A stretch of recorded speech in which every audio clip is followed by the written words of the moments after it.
Many of us are well aware that black widow spiders, Latrodectus genus, is named after the toxins present in their venom, latrotoxin.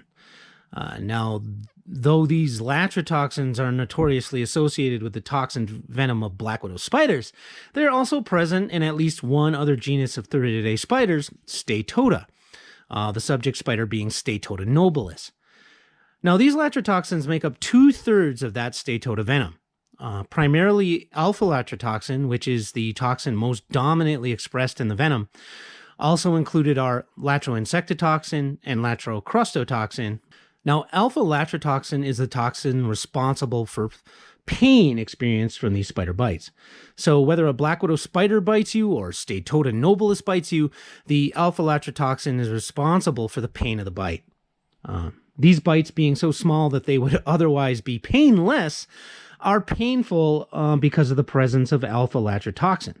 What happens is the alpha-latrotoxin binds to receptors on the presynaptic neurons, like latrophileins and neurexins, penetrating the lipid bilayer and permeating the membrane with pores that allow a rush of calcium and neurotransmitters, creating pain. Now, that pain is an excellent defense for these spiders, and it is that pain that makes venoms not only a means to kill prey, but a great defensive weapon. Alpha-latrotoxin also has some necrotic tissue-killing attributes, as it causes swelling of the mitochondria and cell death, and so alpha-latrotoxin can indirectly result in tissue death.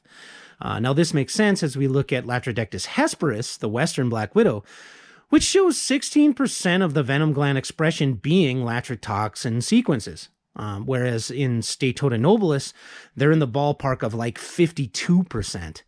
This would explain why there tends to be necrosis associated with Steatoda nobilis bites, but not so much with black widow bites. Now, there is some reading that we can do in regards to this. Dunbar and Fort, I believe, in 2020, and I'll find that study and cite that reference along with posting a link to the study with this video for any of you interested in further reading.